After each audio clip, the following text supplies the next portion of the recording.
अस्सलाम वालेकुम। Programme night addition में हम आपको खुशामदीद कहते हैं। नाजरीन, तहरीक इंसाफ की हुकूमत गिराने के लिए अपोजिशन के तहरीक अदम एतमाद पर नंबर पूरे करने के दावों को जो हुकूमती नुमाइंदे हैं ये थोड़ा गैर संजीदा लेने लगे हैं। अपोजिशन की तरफ से 22 हुकूमती अरकान के साथ राब्तों का दावा किया गया। हालांकि हुकूमत तो 10 अरकान की हिमायत से गिर सकती है, तो फिर देर किस बात की थी। कभी शायद खाकान अब्बासी ये दावा करते हैं कि इत्तेहादियों की तो ज़रूरत ही नहीं, वैसे ही नंबर पूरे हैं, बल्कि ज़रूरत से भी ज़्यादा हैं। आज पीपल्स पार्टी के रहनुमा खुर्शीद शाह ने यह दावा किया कि दर्जन से ज़ायद PTI MNAs को अपनी पार्टी से शिकायत हैं और वो उनसे राब्ते में हैं। राना सनाउल्लाह के जो दावे हैं वो तो सारी हदें ही पार कर रहे हैं। उन्होंने बयान दिया कि वज़ीर आज़म खुद असम्बलियाँ तोड़ने की समरी पर दस्तखत कर चुके हैं। पाकिस्तान डेमोक्रेटिक मूवमेंट के सरबराह मौलाना फजलुर रहमान ने 48 घंटों की डेडलाइन दी, वो भी गुजर गई। ये सारे दावे बड़े हैं उन 10 सीटों से जिनकी असम्बली में इमरान खान की हुकूमत गिराने की ज़रूरत है। मौलाना साहब के 48 घंटों की बात को लेकर वज़ीर इत्तलात फवाद चौधरी तो अब मज़ाहिया बयानात दे रहे हैं। कहते हैं कि 72 घंटे हो गए, तहरीक अदम एतमाद नहीं आ सकी।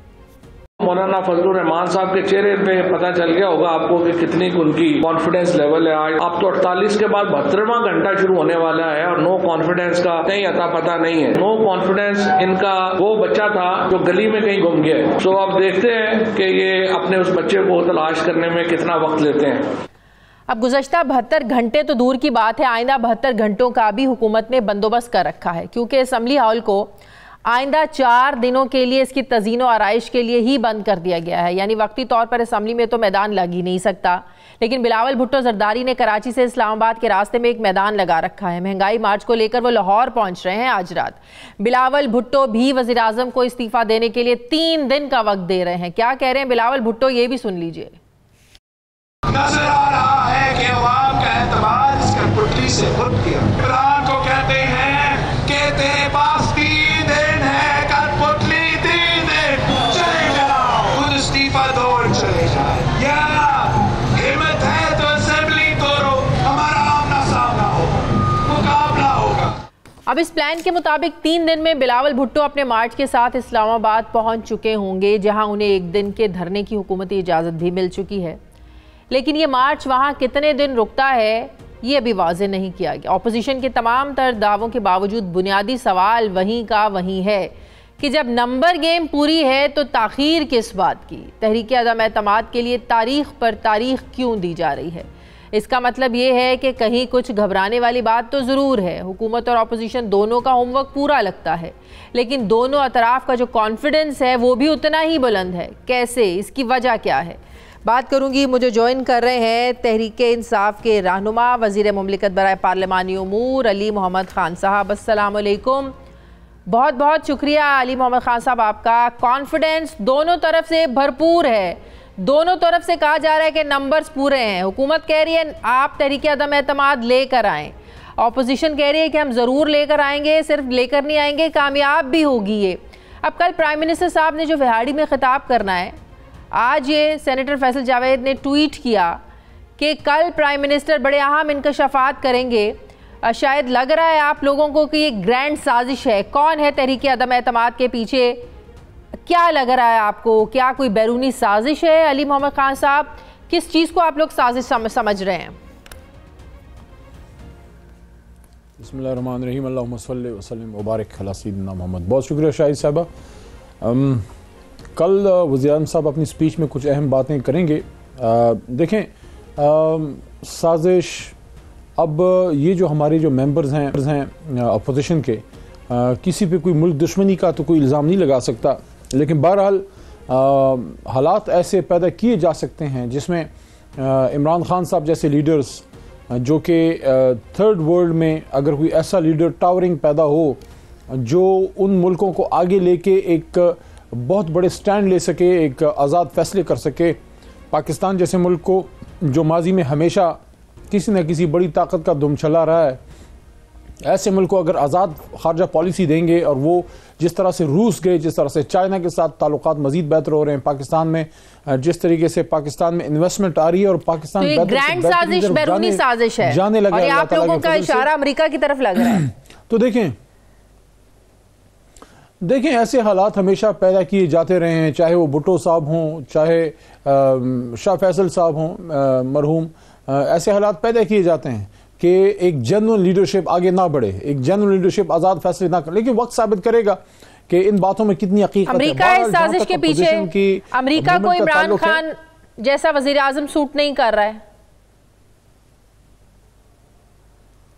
देखिए, मैं यहाँ पे एक जिम्मेदार ओहदे पे बैठ के किसी एक दूसरे एक अहम मुल्क के बारे में कोई गैर जिम्मेदार बात तो नहीं कर सकता, लेकिन मैं ये ज़रूर कहना चाहूँगा कि जब इमरान खान साहब ने एब्सोल्युटली नॉट कहा, या जब इमरान खान साहब चाइना के साथ ताल्लुकात को मज़ीद बेहतर से बेहतर करने चाइना गए, या जब उन्होंने एक आज़ाद खारजा पॉलिसी की बुनियाद रखते हुए रूस का दौरा मुश्किल हालात में किया, तो उसकी तकलीफ वेस्ट को हुई जरूर है।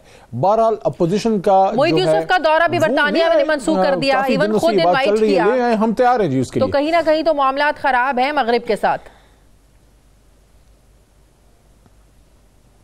देखिए, इमरान खान साहब ने क्लियरली ये बात की है कि हम किसी मुल्क के खिलाफ नहीं हैं, लेकिन हम किसी की खुशी या मर्जी के लिए अपनी खारजा पॉलिसी वो उसके मुताबिक नहीं रख सकते। हमने अपनी मफाद के लिए, रियासत पाकिस्तान के अवाम के मफाद के लिए हमने फैसले करने और हमने हर मुल्क से अच्छा ताल्लुक रखना है। बिजनेस अपॉर्चुनिटीज तलाश करनी है अपने स्टूडेंट्स के लिए, हमारे ताल्लुकात इंडस्ट्री के लिए, चाहे वो अमेरिका हो, चाहे वो वेस्ट गौर ममालिक हो, यूके हो, रूस हो या चीन हो, हमने हर मुल्क से अपना ताल्लुक रखना है। और पाकिस्तान कोई मामूली मुल्क नहीं है, वाहिद दुनिया की न्यूक्लियर सुपर पावर है इस्लामी दुनिया में, और हमारी जो स्ट्रेटेजिक लोकेशन है वो उसमें बहुत सी चीजें ऐसी हैं जिसमें दुनिया की जो है उनको हमारी जरूरत है। चलें, आप मुल्क का नाम ना लें, लेकिन आप ये कह रहे हैं आपने देखा कि इस वक्त जो अपोजिशन है वो किसी बैरूनी एजेंडे पर, किसी बैरूनी साजिश के तहत तहरीक अदम एतमाद लेकर आ रही है। नहीं, मैं इतनी बड़ी बात बगैर किसी सबूत के फिलहाल मैं तो नहीं कर सकता, लेकिन मैंने आपको एक अमूमी बात की है कि जब भी किसी एक डेवलपिंग कंट्री में बड़ी टावरिंग लीडरशिप आए तो उसके खिलाफ साजिशें होती हैं। अब उसमें बाज आप यूज भी हो सकते हैं, जरूरी नहीं है कि आपको असल प्लान का पता हो, आप यूज भी हो सकते हैं, लेकिन मैं ये जरूर कहूंगा कि हम हर तरह के चैलेंज के लिए तैयार हैं। इमरान खान साहब का नाम ही उस आदमी का है जो हमेशा चैलेंजेस के सामने खड़ा रहा है। हमने हमेशा पानी की उल्टी सिमत जो है वो मूवमेंट की है, और अल्लाह के करम से जो तीसरी ताकत उभरी है, कोई मजाक नहीं है कि उस हालात में जब पंजाब एक के हवाले था, सिंध दूसरे के हवाले था और बारियां लगी हुई थी, उसमें थर्ड फोर्स का आना और ऐसी ताकत से आना कि तमाम स्टेटस को पीछे धकेल के एक स्पेस, तो फिर परेशानी किस बात की है? परेशानी किस बात की है? में तो हम इतनी आसानी से अपनी स्पेस किसी को लेने नहीं देंगे, ये मजाक नहीं। परेशानी किस बात की है? नहीं किया, अल्लाह के करम से अवाम की ताकत से आए हैं। तहरीक अदम एतमाद के को नाकाम बनाने के लिए आप लोग भी बड़े कॉन्फिडेंट हैं, आप लोगों को बड़ा कॉन्फिडेंस है अपने इत्तेहादियों पर, लेकिन इत्तेहादी उस तरीके से ओपनली खुलकर सामने नहीं आ रहे हैं, ओपनली खुलकर आप लोगों को हिमायत का ऐलान नहीं कर रहे हैं। अगर इतना ही एतमाद है तो क्यों जाने की ज़रूरत पेश आई प्राइम मिनिस्टर को चौधरी बिरादरान के घर? फिर क्यों ज़रूरत पेश आई बोनस इलाही से अलग मुलाकात करने की? फिर क्यों ज़रूरत पेश आ रही है MQM के मरकज़ जाने की? कराची 9 मार्च को वो कराची का भी दौरा करें। अगर कोई इतनी हलचल नहीं है, सब कुछ नॉर्मल है, आप लोगों को कोई टेंशन नहीं है, तो फिर इत्तेहादियों के दरवाज़ों पर क्यों जा रहे हैं? देखिए, हालात के मुताबिक आपको अपनी एक स्ट्रेंथ शो करनी होती है, लेकिन इस वक्त मत बोलिए कि ओनस हम पे नहीं अपोजिशन पे है, क्योंकि जब सेनेट का इलेक्शन हम इस्लामाबाद की सीट हारे और जब गिलानी साहब जीते तो हम पे कोई कानूनी या आईनी कदगन नहीं थी, लेकिन हमने अखलाकी तौर पे वज़ीर आज़म साहब ने मुनासिब समझा कि हम एतमाद का वोट लें। उस वक्त एतमाद हमने शो करना था और अल्लाह के करम से हमने शो किया, अल्लाह की ताकत से, अल्लाह की मदद से। अब हमारी ताकत को, जो अवाम की ताकत है, हमारी क्या ताकत होनी है? असल ताकत तो अल्लाह की है। इमरान खान साहब की पीएमशिप को अगर वो चैलेंज कर रहे हैं तो हमने नहीं, उन्होंने अपनी स्ट्रेंथ अब शो करनी है, और हम देख रहे हैं कि वो किधर इधर उधर भाग रहे हैं। चीखों पुकार से नहीं होगा। अगर आपके पास वाकई कुछ है तो मैदान में आए, उतरें, अदम एतमाद की तहरीक पेश करें और लेट्स सी। वो तो वो लेके आएंगे, हाजिर है, मैदान भी हाजिर है, और हम हर तरह के चैलेंज के लिए, मैं बार बार कह रहा हूं, तैयार हैं। क्योंकि एक जनरल लीडर, पॉलिटिकल लीडर मुल्क में, कौमी लीडर एक है। अगर साजिश के तहत एक कौमी लीडर को बाहर करने की कोशिश की गई अपोजिशन की तरफ से, तो मैं ये कह दूं कि पूरा सिस्टम खतरे में पड़ेगा। ये मजाक नहीं है कि एक आदमी 23 साल जद्दोजहद करे, अवाम की ताकत से आए, पूरा मुल्क उसके साथ खड़ा हो। हाँ, मुश्किल हालात आते हैं, महंगाई का इशू हमारे मुल्क में नहीं है, पूरी दुनिया में, लेकिन अगर इसको बुनियाद बना के कोई गेम खेलने की कोशिश की गई तो मैं ये बता दूं, इमरान खान साहब हर गेम के फिर खिलाड़ी हैं।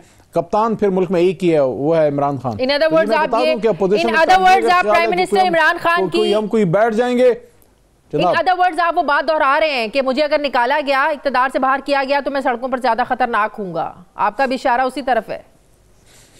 पहले जरा उनको आने तो देना, जरा वो देख तो लें कि कौन सी स्याही में इन्होंने ये अदम एतमाद की तहरीक लिखी है, कागज का रंग कैसा है। अभी तो सब कुछ रात के अंधेरे में गुम है। लेकिन जब आप इस चीज पर भी बड़ा एतमाद करते हैं कि जो फौज है हुकूमत के शाना बशाना खड़ी है, हुकूमत के पीछे खड़ी हुई है, तो लेकिन ऑपोजिशन को से बाहर रखें, ये सियासी मुकाबला है और उसको सियासी मैदान में खेलने दें। तो आप लोगों को इस बात को क्लियर करने की, इसकी क्लैरिटी देने की फिर जरूरत क्यों पेश आ रही है? ऑपोजिशन तो बड़ी है, पूरा एतमाद है कि वो इदारा अब न्यूट्रल है, किसी को कॉल्स नहीं जा रही है, किसी पर कोई प्रेशर नहीं है। ये क्लैरिफिकेशन आप लोगों को देने की जरूरत पेश आ रही है। जो फवाद चौधरी साहब ने आज ये कहा कि जो फौज है ये तो हुकूमत के पीछे खड़ी हुई है, ये कहने की क्या जरूरत है फिर? देखें रियासत की फौज हुकूमत के पीछे खड़ी होती है, चाहे हमारी हो या किसी और की हो। अब अगर कोई अपने पैरों पे कुल्हाड़ी मारे मियाँ साहब की तरह, तो फिर उसका कसूर है। तो हम तो कुल्हाड़ी मारने नहीं आए, हम तो स्टेटस को की कमर तोड़ने आए हैं। और वो उसकी चीखें आपको सुनाई दे रही हैं पाकिस्तान के गली कूचों से, जिस तरह उनकी चीखें अपोजिशन की आपको सुनाई दे रही हैं कि अपने आप को बचाने के लिए और अपना वो इक़्तिदार की जो हवस में ये निकले हैं। क्योंकि 40 साल में दिया क्या इन लोगों ने मुल्क, मुझे आप बताएं, पाकिस्तान को कौन सा मुल्क बना के छोड़ के गए हैं? खुद तो मालदार हुए, अरबों पति हुए, मुल्क के साथ क्या किया? पाकिस्तान का कौन सा इदारा इंटरनेशनल स्टैंडर्ड का या कोई यूनिवर्सिटी दी? क्या किया मुल्क का जो अभी आके मजीद कुछ करना चाहते हैं? पाकिस्तान की अवाम अपने मुल्क को और लुटने नहीं देगी, ये मैं आपको बता दूं। उनको बड़े अरसे बाद कोई लीडर मिला है। क्या आप लोगों को इत्तेहादियों के साथ साथ अपने लोगों पर भी उतना ही एतमाद है कि वो तहरीक इंसाफ छोड़कर नहीं जाएंगे? देखें, दिलों का हाल अल्लाह जानता है। फिलहाल हम कोई इशू ऐसा नहीं देख रहे। बाकी चहमगोइयां अपोजिशन बहुत उड़ा रही है, जराए से खबरें चला रही है, इधर जा रही है उधर जा रही है। देखें, जब मैदान सजेगा ना, सब सच सामने आ जाएगा। हम हर तरह के चैलेंज के लिए तैयार हैं, क्योंकि एक खिलाड़ी ठीक करने निकले। ये पाकिस्तान तहरीक इंसाफ एक सियासी जमात नहीं है, ये एक तहरीक का नाम है। कल चंद साहब प्राइम मिनिस्टर के साबिक तर्जुमान पीपल्स पार्टी में शमूलियत करने जा रहे हैं। एक खिलाड़ी तो टूट गया आप लोगों का। मैं तो उनको ज़ाती तौर पे भी, और मैं उनको मिस करूंगा। एक अच्छे सियासी कारकुन हैं और अच्छा वक्त हमारे साथ गुजारा है। मैं उनके बारे में कोई नेगेटिव बात नहीं करना चाहता। वो बहुत ही एक मंजे हुए सियासी कारकुन है। लेकिन अगर वो अपनी पुरानी पार्टी में जाना चाहते हैं, हम उनके लिए फिर भी दुआ गो हैं। लेकिन मैं ये कहूँगा कि लीडर को छोड़ के अब बोनों के पीछे चले गए। मैं तो आपको बड़ा संजीदा सियासी कारकुन समझता था चंद साहब, लेकिन मैं फिर भी आपके लिए दुआ गो हूँ। ये मैं आपको बता दूँ, जिस भुट्टो का शायबा आप ढूंढने निकले थे, वो शायबा आपको शायद इधर तो नजर आ जाए। बिलावल साहब जो हैं, मैं समझता हूँ अभी बहुत वक्त है, अभी हुनूस दिल्ली दूरस्त। बहुत बहुत शुक्रिया वज़ीर मुमलिकत बराए पार्लिमानी अमूर अली मोहम्मद खान साहब, मेरे थैंक यू वेरी मच। मुझे ब्रेक लेनी है नाज़रीन, वापस आते हैं एक छोटे से वक्फे के बाद।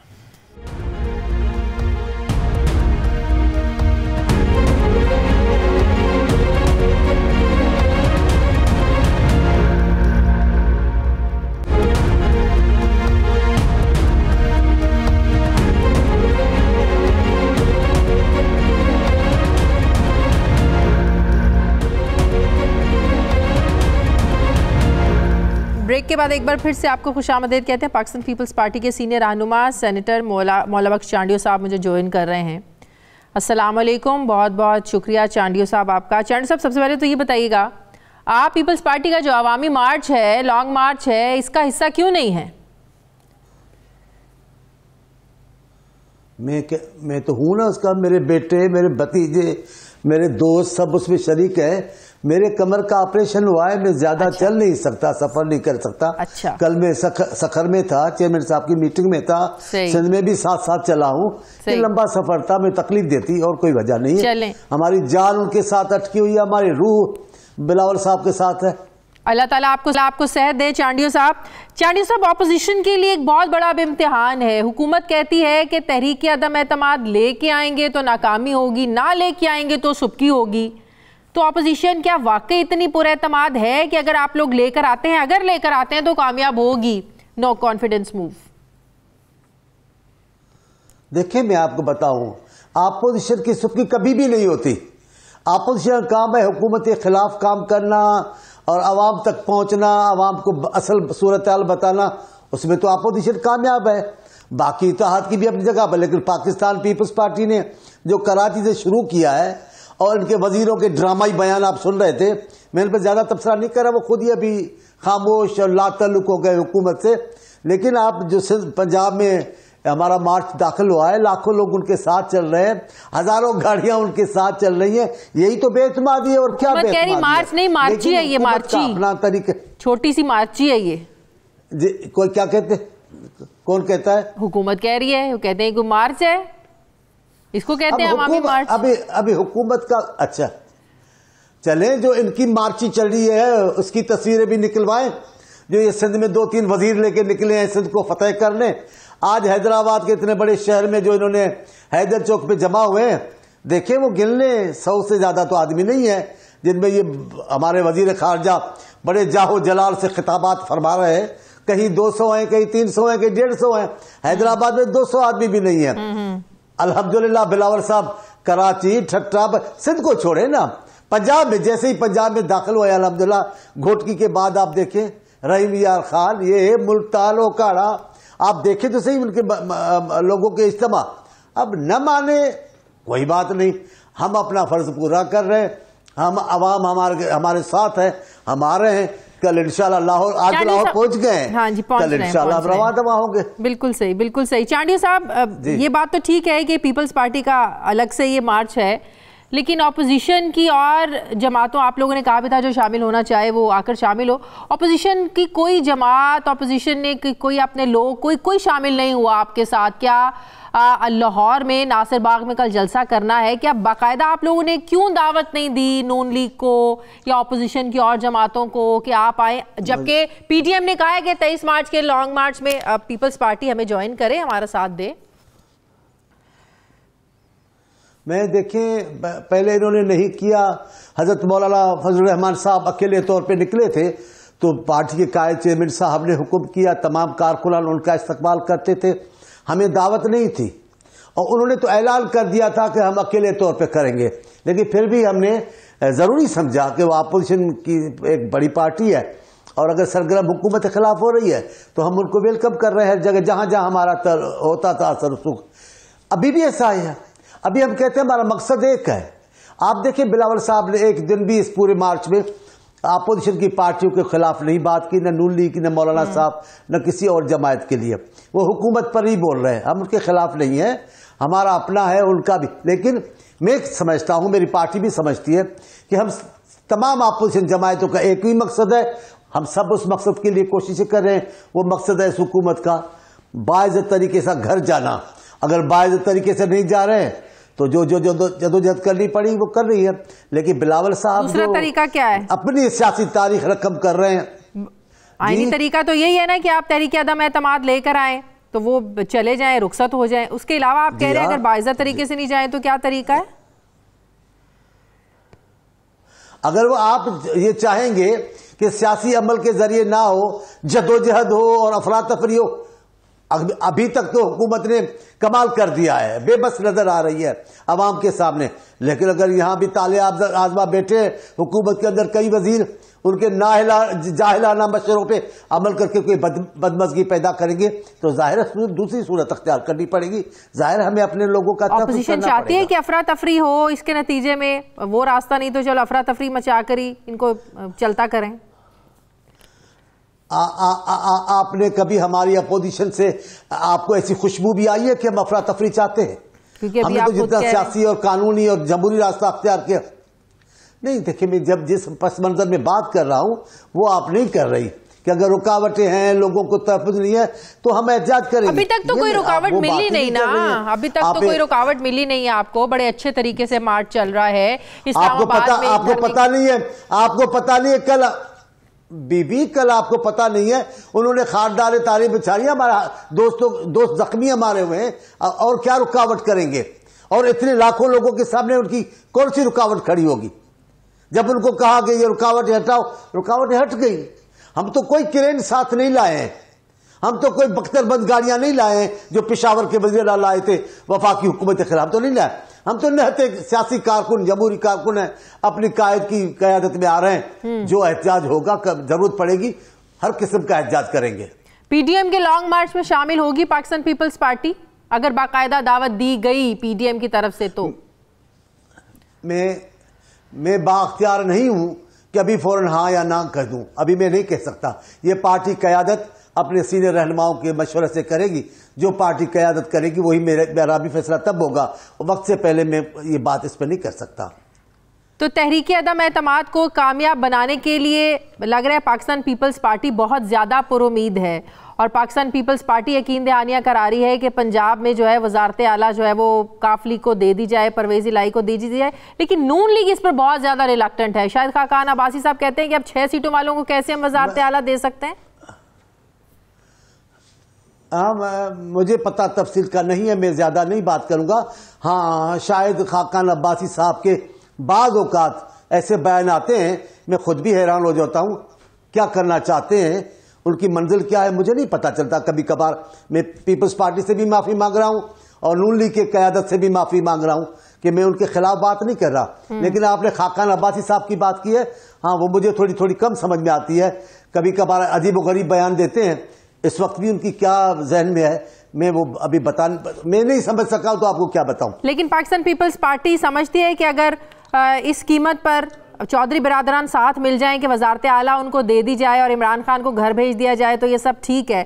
नून लीग के लिए तो मौजू मशवरा नहीं है ये, और ना ही वो मानने को तैयार है इस मशवरे को। देखिए, नून लीग की अपनी पॉलिसी है, अपने मसाइल है, अपनी हिकमत अमली है। मुझे हक नहीं पहुंचता उनकी तनकीद करूं या उनकी हिमायत करूं। मैं अपनी पार्टी की बात कर सकता हूं। मेरी क़यादत जो फैसला कर रही है वह दुरुस्त है। जहां वो सुलह चाहती है वो सुलह अवाम के मफाद में है, जहां वो रास्तों पे आना चाहती है वो रास्तों पे आना अवाम के मफाद में है। बहुत शुक्रिया पाकिस्तान पीपल्स पार्टी के सीनियर रहनुमा मौला बख्श चांडियो साहब। मेरे साथ ब्रेक लेनी है नाज़रीन, वापस आते हैं एक छोटे से वक्फे के बाद।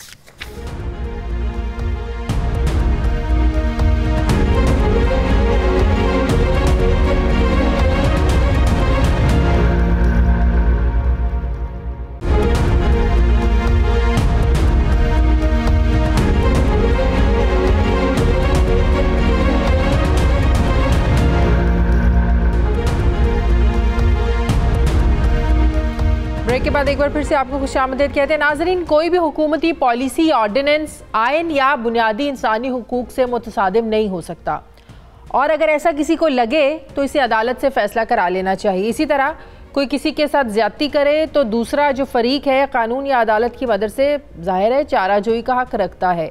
पाकिस्तान में पीका ऑर्डिनेंस यानी पीका कानून में सख्त तरमीम को बुनियादी इंसानी हुकूक के मुनाफी जानते हुए सहाफ़ती तंजीमें पहले तो एहतजाज करने लगी। जब बात नहीं सुनी गई तो इस ऑर्डिनेंस को इस्लामाबाद हाई कोर्ट में चैलेंज किया गया, और अब हुकूमती वज़रा बजाय वहाँ अपनी वजाहत देने के अदालतों के जो रिमार्क्स हैं उस पर सवालात उठा रहे हैं। फवाद चौधरी ने काबीना के 22 अरकान के हाथों बने स्पीकर ऑर्डिनेंस को हाई कोर्ट के रिमार्क्स पर कैसे अहमियत दी, ज़रा सुनिए क्या कहा फवाद चौधरी साहब ने। कैबिनेट ने एक पूरा लॉ बनाया है, 52 लोग वहाँ पे बैठे हुए हैं, 300 बंदा जो है वो असेंबली में बैठा हुआ है, वो लॉ के ऊपर सोच रहा है। एक जज साहब जो है अगर उनको पसंद नहीं आएगा वो कहेंगे मेरी ओपिनियन मुख्तलिफ है, मैं लॉ को सेटिसाइड करता हूँ। इस तरह तो मुल्क नहीं चल सकते। जजेस को जितनी जल्दी ये बात समझ आ जाए, मैं बड़े एहतराम से अर्ज करूँगा, उतना ही मुल्क के लिए बेहतर है। मैं उन इंसिडेंट्स में नहीं जाना चाहता जहाँ पे जजेस ने पाकिस्तान के बारे में फैसले करके बिल्कुल कमर ही तोड़ दी हमारी। लॉ से आगे जाएंगे, आप पॉलिसी रजीम में घुसेंगे, आप गलत फैसले करेंगे, वो आपको नहीं करने चाहिए। अब सवाल ये पैदा होता है कि अगर मुल्क के मीडिया और सहाफ़ती तंजीमों को काबीना के 52 अरकान के किए गए फैसले पर एतराज़ है तो उनके पास जज या अदालत के पास जाने के अलावा फिर ऐसा कौन सा फोरम मौजूद है जहाँ उनकी दादरसी हो सके। मुल्क के अपोजिशन लीडर शहबाज शरीफ ने इसे काला कानून करार देते हुए कहा है कि सहाफ़त और सियासत दोनों के बगैर किसी एक की आज़ादी कायम नहीं रह सकती। पीका ऑर्डिनेंस 2016 में मुस्लिम लीग नून की हुकूमत में लाया गया था, लेकिन मौजूदा हुकूमत ने इसमें तरमीम करके इसको इतना ज़्यादा सख्त कर दिया गया है कि इससे ज़ाहिर है आज़ादी इज़हार राय को ख़तरात लाहक हो गए हैं, और हुकूमतें जिन्हें हमेशा मीडिया की तनकीद पसंद नहीं आती है फिर उनके पास ये इख्तियार आ जाएगा कि वो मीडिया के अलावा सोशल मीडिया इस्तेमाल करने वाले किसी भी आम शहरी को अपनी गिरफ्त में ले सकें। इस ऑर्डिनेंस के मुताबिक FIA को किसी भी शख्स की शिकायत पर इख्तियार हासिल होगा कि वो किसी भी पाकिस्तानी शहरी को फेक न्यूज़ के जुर्म में गिरफ्तार कर ले। फिर ये फेक न्यूज़ क्या है, इसकी तारीफ भी नहीं बताई गई है कि आपने किस तरह इसका कौन सा ऐसा पैमाना है जिसके ज़रिए आप जायज़ा लेंगे कि ये फेक न्यूज़ है, ये फेक न्यूज़ नहीं है। तो लग ऐसा रहा है कि फेक न्यूज़ की आड़ में आज़ादी इजहार राय का गला घूंढने की कोशिश की जा रही है।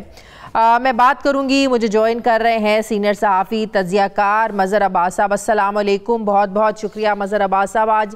आज आपने भी देखा होगा फवाद चौधरी साहब ने जो बातें की पीका ऑर्डिनेंस को लेकर के 52 अरकान कोई कानून मंजूर करते हैं काबीना के लोग, तो अदालत को कोई अगर फैसला करना है तो फुल कोर्ट बैठना चाहिए। एक जज को हक हासिल नहीं कि पॉलिसी का अकेला फैसला करे।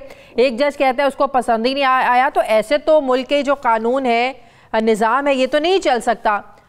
हुकूमत क्यों इतनी बज़िद है कि पीका ऑर्डिनेंस को ही एज इट इज़ इस पर इसको लागू होना चाहिए, नाफिज होना चाहिए? ऑल्दो ये कह तो चुके हैं, नंबर एक। नंबर दो, ये हुकूमत जो है जो हत्ते के इज्जत है इसको पीका कवानीन के साथ क्यों जोड़ रही है, जबकि ऑलरेडी हत्ते के इज्जत के तो कानून मौजूद है?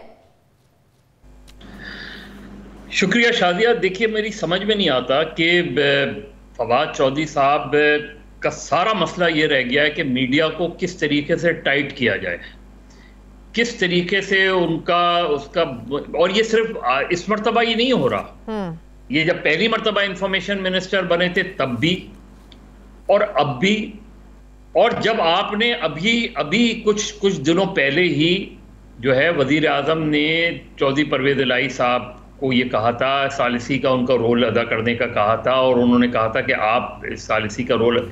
उसके बाद अभी मैं आज ही सुन रहा था, पहले फवाद चौधरी बोले, उनका भी जो है वो टारगेट मीडिया, उसके बाद शहबाज गिल साहब को सुना, उसका टारगेट भी सहाफ़ी। मेरी समझ में नहीं आ रहा कि गवर्नमेंट इतनी ज़्यादा जो है उनका एटीट्यूड अगेंस्ट जर्नलिस्ट क्यों होता जा रहा है, अगेंस्ट मीडिया क्यों होता जा रहा है। यही मीडिया था कि इमरान खान साहब कहते नहीं थकते थे कि अगर मैं इस पोजीशन पर आ ही नहीं सकता अगर मीडिया नहीं होता मैं, और वो हर उनकी दूसरी तकरीर में मीडिया के लिए जो है वो एक ज़बरदस्त उसका उनकी तकरीर होती थी मीडिया के हवाले से। मीडिया ने जिस तरह साथ दिया, वो छोड़े कि मीडिया ने साथ आज तो इन्हें अदम एतमाद के बारे में भी यही लग रहा है कि मीडिया को ज्यादा टेंशन है कि अदम एतमाद आनी है नहीं आनी है, कामयाब होनी है नहीं, कहते हमारी सफ़े में तो कोई हलचल नहीं है। वो इसका मलबा भी मीडिया पे डाल रहे हैं। नहीं, वो डालें, जरूर डालें, उन पे उनका राइट है, वो तनकीद करें। मैं सिर्फ ये जो है वो प्राइम मिनिस्टर इस चीज़ को याद रखें कि उन्हें मिसगाइड किया जा रहा है। ये याद रखिएगा, उन्हें मिसगाइड किया जा रहा है। अभी कुछ दिनों पहले एक प्रोग्राम में फवाद चौधरी साहब मेरे साथ थे। मैंने कहा, फवाद साहब आप कहते हैं कि जी अगस्त से हमने उनको दिया था, उनको टाइमलाइन मैंने बता दी, उसमें बता दिया उनको कि भाई आप अगस्त में कमेटी बनी, अक्टूबर में उसका इजलास हुआ, अक्टूबर में उन्होंने फेक न्यूज़ की डेफिनेशन पे बात हुई, फेक न्यूज़ की डेफिनेशन उन्हें दे दी गई।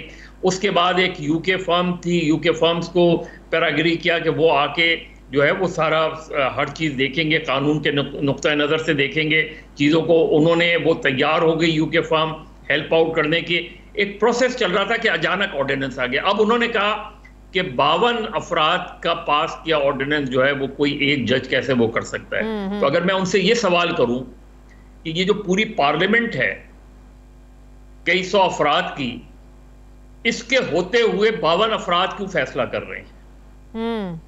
वो बिल आप पार्लियामेंट में क्यों नहीं लेके आते ताकि पूरा कंसेंसस बनाए ना? वो भी तो फुल बेंच है ना पार्लियामेंट। बिल्कुल, पार्लियामेंट जो है वो हमारी उसकी एक तरीके से वो फोरम है ना, उस फोरम पे ले जाते आप। ऐसी जल्दी क्या है ऑर्डिनेंस लाने की?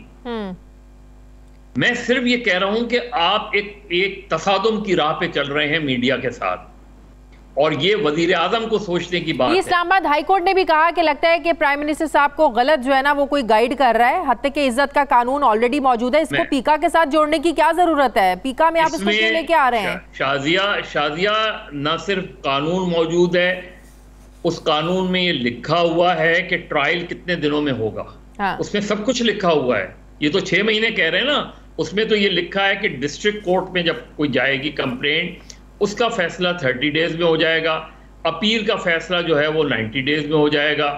तो इम्प्लीमेंट कराना तो गवर्नमेंट का काम होता है ना। गवर्नमेंट जाए फिर कोर्ट में, सुप्रीम कोर्ट में जाए, जहां भी जाए, उसको आप जजेस ज्यादा मुकर्रर कर दें ताकि डिफेमेशन के केसेस जल्दी जल्दी हों, आप और डिफेमेशन लॉ को बेहतर करें। लेकिन ये पैका ऑर्डिनेंस ला के आप इस तरीके से चीजों को टैकल कर रहे हैं। मेरा ख्याल है फवाद चौधरी साहब बहुत अच्छे भले आदमी हैं, सियासी तौर पे बड़ी अच्छी सोच रखते हैं, लेकिन मुझे लग ये रहा है कि 2018 से उनको एक एलर्जी है अगेंस्ट द मीडिया। अच्छा, हुकूमत फेक न्यूज समझती किसे है? मुझे तो आज तक ये समझ में नहीं आ रही है कि हुकूमत किस चीज को फेक न्यूज का नाम दे रही है। हमें ज़ाहिर है सहाफ़त में यही सिखाया जाता है कि अगर आप कोई ख़बर दे रहे हैं, आपने अपना सोर्स डिस्क्लोज नहीं करना। अगर कोई सहाफ़ी कल को कोई ख़बर देगा तो हुकूमत तो यही कहेगी फेक न्यूज़ है, उसकी आड़ में ज़ाहिर है वो कहेंगे सोर्स बताएं। सोर्स कैसे कोई बता सकता है एक सहाफ़ी? तो हुकूमत किस चीज़ को फेक न्यूज़ का नाम दे रही है और इसकी आड़ में क्या करेगी फिर? देखिए, हुकूमत का अपना एक परसेप्शन होगा, वो मैं उनको वो नहीं कर रहा, वो ये समझते होंगे जैसे सोशल मीडिया के हवाले से वो बहुत सी बातें करते हैं। हमारे यहाँ कन्फ्यूजन बहुत फैल रहा है ना, कन्फ्यूजन बहुत फैलाया जा रहा है। फेक न्यूज़ क्या है? हर वो खबर, देखिए, एक होती है डिसइंफॉर्मेशन, एक होती है मिस इन्फॉर्मेशन, एक होती है टोटली जो है वो एक खास एजेंडे के तहत कोई खबर का आना, एक होती है कोई खास एजेंडे के तहत। अब जब ये सारी चीजें होती हैं तो इसको आपको डिफरेंशिएट करना पड़ेगा। बिल्कुल इसी तरीके से साइबर क्राइम को और डिजिटल मीडिया को आपको डिफरेंशिएट करना पड़ेगा। आपको ये फर्क बताना पड़ेगा। साइबर क्राइम में तो और बहुत सी चीजें आती हैं जिसका ताल्लुक शायद डायरेक्टली मीडिया से नहीं होता।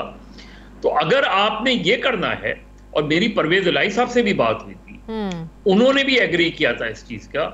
मैं फिर ये कहता हूं कि फवाद चौधरी साहब गैर जरूरी तौर पे मीडिया से तसादुम की राह पे चल पड़े हैं, गैर जरूरी तौर पे वो जो है इरिटेट हो रहे हैं। इसका हल है, मैंने उनके सामने हल रखा था, उनसे कहा था कि आप इसमें टाइमलाइन तय कर लें। ज्वाइंट एक्शन कमेटी जो मीडिया स्टेक होल्डर्स की है, परवेज इलाही साहब बैठ जाएं, गवर्नमेंट अपने बैठ जाए। वो तो पाकिस्तान मीडिया डेवलपमेंट अथॉरिटी पे बनाई थी ना इन लोगों ने। नहीं, चले इस पे भी कर ले। मैंने उनको टाइमलाइन भी बताई थी।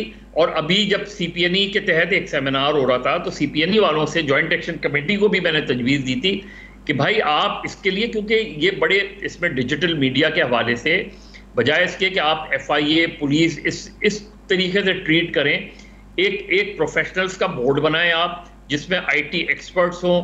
जब एक चीज साबित हो जाए कि हाँ ये जर्नलिस्ट एक खास किसी मोटिव के तहत कोई चीज कर रहा था और इसके पास कोई सबूत नहीं है, उसका केस भले आप रेफर कर दें।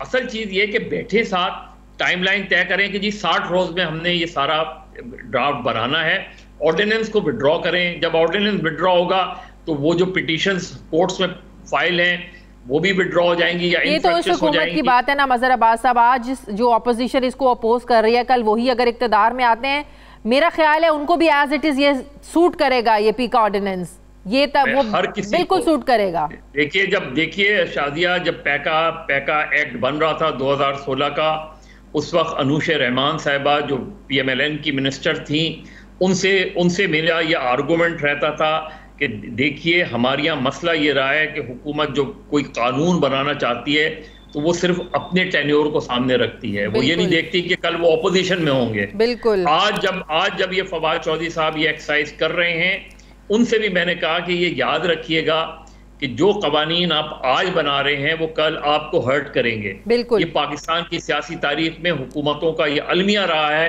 सियासी जमातों का, सिविलियन गवर्नमेंट्स का, कि वो अपने लिए अपनी अपोजिशन को या अपने ओपोनेंट्स को क्रश करने के लिए कवानीन बनाते हैं, और कल जब वो खुद ऑपोजिशन में होते हैं तो वही कवानीन उनके खिलाफ इस्तेमाल होते हैं। बिल्कुल सही। लेकिन बदकिस्मती से हमारे यहाँ सबक सीखा नहीं जाता, तो इसलिए ये हुकूमत भी लगता है कि वो तारीख से सबक नहीं सीख रही। बहुत बहुत शुक्रिया सीनियर सहाफ़ी तज्ज़ियाकार मज़हर अब्बास साहब। मेरे जो ब्रेक लेने नाज़रीन वापस आते हैं छोटे से वक्त के बाद।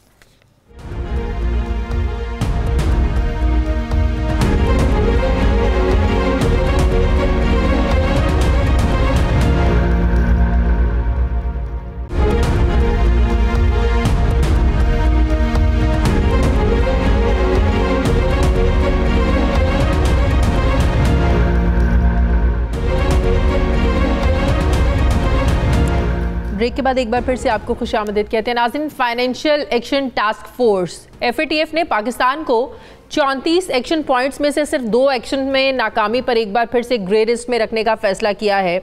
पाकिस्तान ने मालियाती जराइम पर जो वादे पूरे किए, FATF ने इसकी तारीफ तो की, लेकिन ये तारीफ भी हमें ग्रे लिस्ट से नहीं निकाल पाई। अब इस साल जून तक दोबारा वक्त दिया गया है कि बकिया जो 2 एक्शंस हैं इनको भी कंप्लीट किया जाए। नाज़रीन, पाकिस्तान ने FATF की शराइत पूरी करने के लिए हर किस्म के इकदाम किए। गुज़श्ता साल में कई क़वानीन मंजूर किए। इन क़वानीन में इंसदाद मनी लॉन्ड्रिंग, इंसदाद दहशत गर्दी, वक्फ प्रॉपर्टीज़ कानून, म्यूचुअल लीगल असिस्टेंस कानून समेत 14 वफाकी और 3 सूबाई क़वानीन बनाए गए। फाइनेंशियल एक्शन टास्क फोर्स एक आलमी इदारा है जो दुनिया भर में दहशत गर्दी के लिए मनी लॉन्ड्रिंग पर नज़र रखता है। इदारे के 38 अरकान में अमेरिका, बरतानिया, चाइना और भारत शामिल, जबकि पाकिस्तान इसका रुकन मुल्क नहीं है। इस इदारे का इजलास जो है ये साल में 3 बार होता है। अभी भी 1 मार्च से 4 मार्च तक कल तक इसका इजलास था। FATF की सिफारिशात पर आलमी पाबंदियाँ लगाई जाती हैं। गुज़श्ता साल भारत के एक बयान ने उस वक्त FATF जैसे आलमी इदारे पर सवालात खड़े कर दिए जब इंडियन वज़ीर बराए ख़ारजा अमूर S.J. शंकर ने यह बयान दिया कि पाकिस्तान का FATF की ग्रे लिस्ट से नाम भारत ने नहीं निकलने दिया। तो पाकिस्तान के वज़ीर ख़ारजा शाह महमूद कुरैशी ने भी FATF का जो जानिबदाराना रवैया है इस पर और सियासी किरदार की तरफ ये कहते हुए उंगली उठाई थी कि कुछ ताकतें चाहती हैं कि पाकिस्तान पर FATF की तलवार लटकती रहे। अब हकीकत क्या है?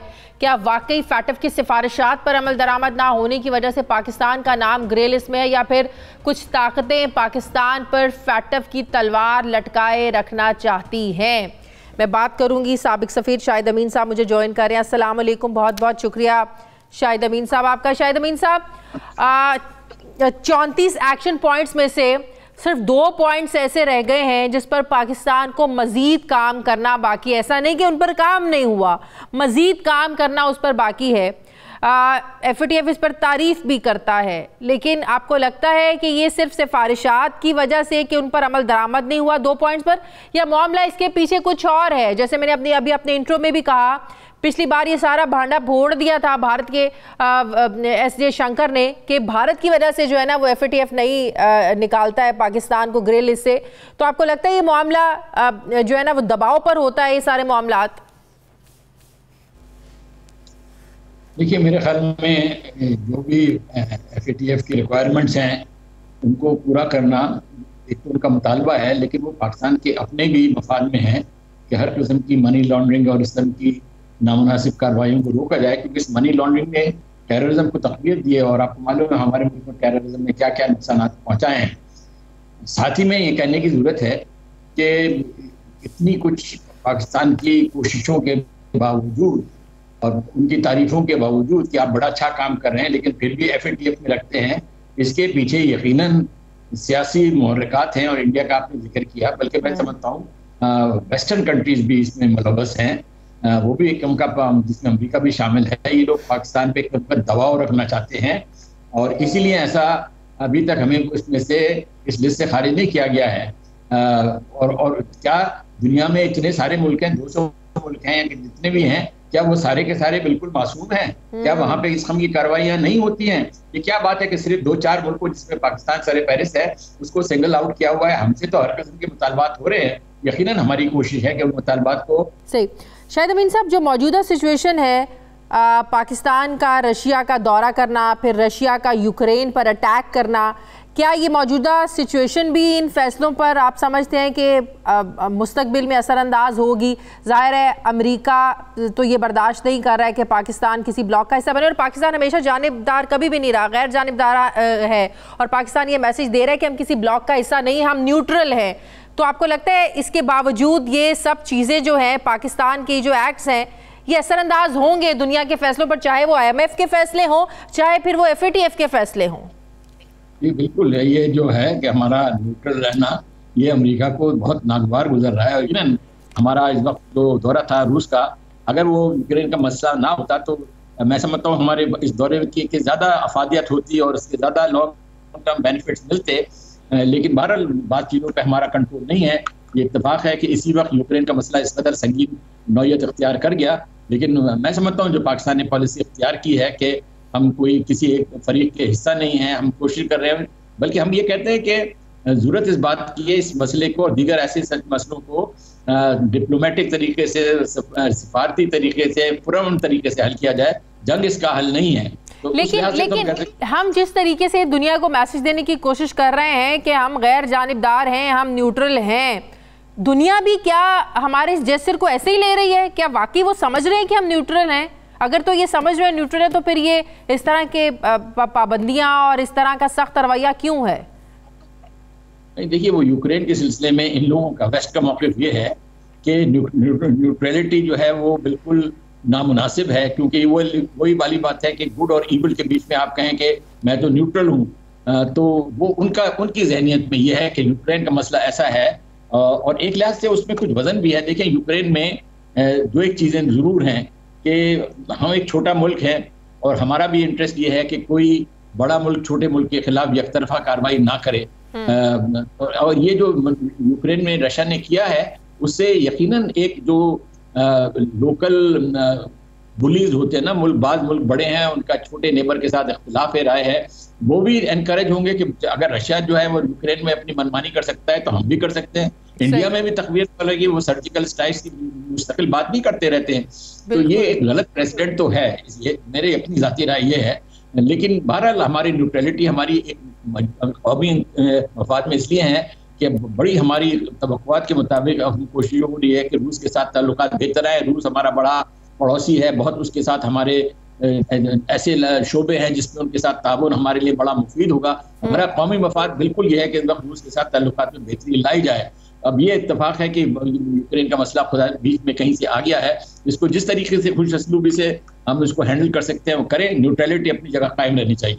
बहुत बहुत शुक्रिया साबिक सफ़ीर शाहिद अमीन साहब मेरे साथ थे। बहुत शुक्रिया आपका। प्रोग्राम का वक्त खत्म हो गया। फीडबैक ज़रूर दीजिएगा, अपना ख्याल रखिएगा। मुझे इजाज़त दीजिए। अल्लाह हाफ़िज़।